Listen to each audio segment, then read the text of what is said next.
think the election was stolen? Honesty in politics. I'd like to see some of that for a change. And you think Trump is the person to restore honesty to politics? I'm hoping. Yeah. I'm hoping. I'm here today to hear him. Mm-hmm. It's the 3rd anniversary of January 6th. What do you think of that? I got a lot of mixed emotions on that. It shouldn't have happened. That we have no right to storm the Capitol. But I understand how they got in a frenzy, thinking that they were wronged. And I can't prove it one way or another.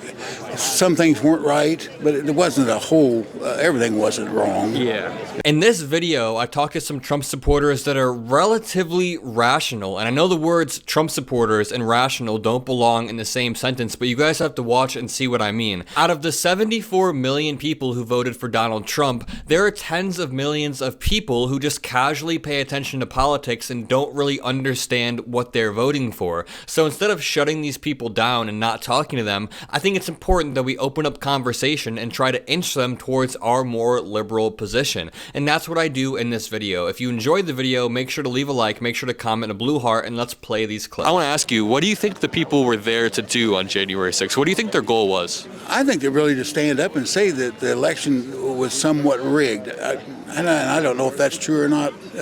I'm hoping that it wasn't. Yeah. Because this is the United States. I thought we'd have free and true elections. Yeah. So, but storming the Capitol, that's not one of them. I don't think Trump was to blame for that at all. So how I view it is, on January 6th, the people in Congress were certifying the results of the 2020 election, right? They were trying to make sure, Mike Pence was trying to certify the results. And when the crowd was trying to burst in, it almost seemed like they were trying to stop that certification from happening, right? And they didn't have the right to do that. Yeah, which that's almost like undermining the election. Mr. Pence done a good job standing his ground. That would be a hard call, and the president's asking you to change it, and he doesn't have the right to do that. No, but Pence chose the Constitution over Trump. And I'm glad he did. Yep. I'm glad he did. Also, how I view election fraud is, I wasn't really convinced by the arguments because at first I was like, okay, let's let them have their day in court. And then they had 60 different court cases, and all of those got rejected. And then Trump hired this firm called Cyber Ninjas to do an independent check. That firm came back saying there's no election fraud, so he fired them and said that they're rigged or whatever. So when we saw this pattern arise where every single time he brought evidence, it got shot down, it started to scare me. And then when that came to an apex at the Capitol of people raiding, that kind of scared me as well. Me too. So me too. I'm glad that we were able to find middle ground and agree on that. I agree wholeheartedly. Should have never happened. And election fraud, if you're going to have a lot of people doing something, there's always going to be some corruption that enters in. Yeah. And we got to just do the best we can to stop that. But as you'll notice in that clip, I like to cushion a lot of my language when I'm talking to somebody who's on the fence, because if I came at them hard saying, no, you're dumb if you think there's election fraud, they would just shut down and stop listening. But by saying something like, it kind of scares me when you see this repeated pattern of evidence being brought in and evidence being shot down, then you're sort of able to meet them where they are and step into their frame of reference so they understand why it scares you. In this next clip, I talked to some dude about gender affirming care, I talked to him about Ukraine, and I try to get him to understand the importance of both. Indoctrinating our children, you know, tell them it's okay to change their gender without telling their parents. And do you know what gender affirming care is?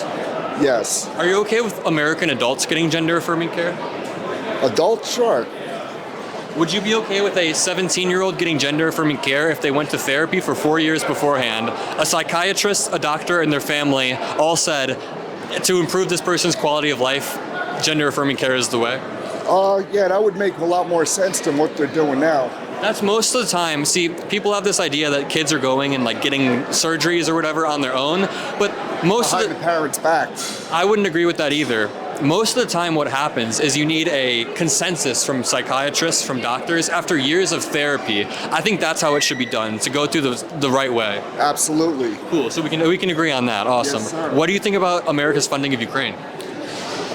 I think that it's not a bad thing to help them, but I think we need to know where the money's going and hold them accountable, because, you know, they haven't been the most upfront government. Yeah, they're still trying to get away from the corruption that Russia planted in their system, but A lot of people think we're sending straight cash bags of money to Ukraine, but what's actually happening is we're sending old military equipment that's like are about to expire. Depleting ours, though. No, but in the process, we get to restock and repile that and create new American manufacturing jobs, which could boost the economy in a sense. Yeah, I just think that we need to make sure that it's getting into the right hands. Absolutely. So you'd be okay with, we can agree that Vladimir Putin is not a good guy? Oh, absolutely. So some people won't even admit that. They're like, oh, he's fine, blah, blah, blah. So the goal is to stop Vladimir Putin in his tracks when he tries to... Absolutely. Cool. And America, as one of the strongest countries in the world, we should probably be leading that charge. Yes, sir. Awesome. Thank you. Also, one final question.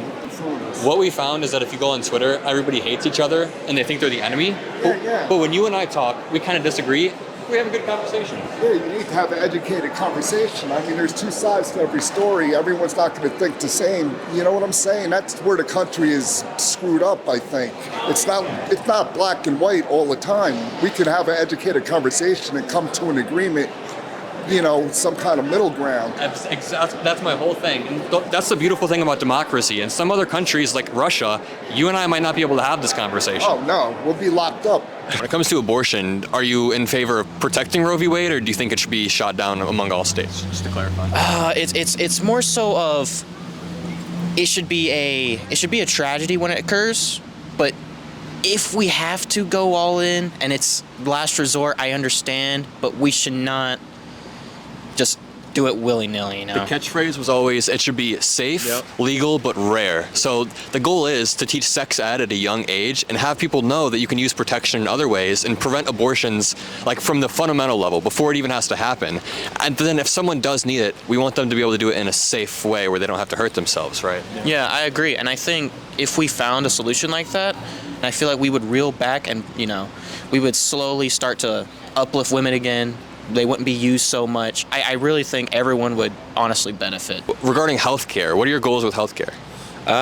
Universal coverage. Now, of course, I mean, that's the goal of everybody, but it's how you get there. That's the debate. You know, some people want a government mandated system or to expand the system we have. I mean, I'm not really sure, but I mean, it is a good goal. Absolutely. It's a great goal because America is one of the richest, best countries in the world, and the fact that we have citizens struggling that can't get healthcare is kind of embarrassing, right? Yeah. Our citizens should have the best healthcare out of any country because we're one of the best countries. And yeah, but do you ever think that universal healthcare is, and this is in a good way, more of a Democrat idea? Because it feels like the Democrats champion that idea. Trump's goal was to shoot down the Affordable Care Act. He tried multiple times, and John McCain, if you remember, did the thumbs down and saved the Affordable Care Act because John McCain believed healthcare was important. Yeah, and it's interesting because the Affordable Care Act was originally Newt Gingrich's proposal back in the 90s, and you know, that was the GOP plan back in the day. But then whenever it was passed by the Democrats, it just became a more partisan issue. You know, what was it called? Individual mandate system.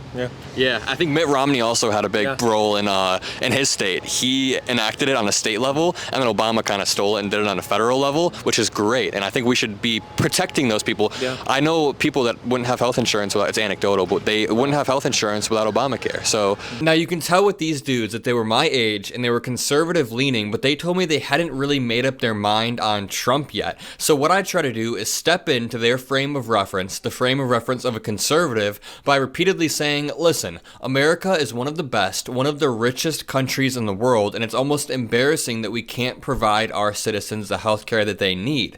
By meeting at that middle area that America is one of the best and richest countries in the world, they can then follow my argument from there and see why I think healthcare is important. And they agreed. They also thought healthcare was incredibly important. These are just some of the strategies I use. They're pretty obvious, but I hope you guys enjoyed the video. If you made it this far, comment a blue heart, leave a like, and most importantly, have a great day.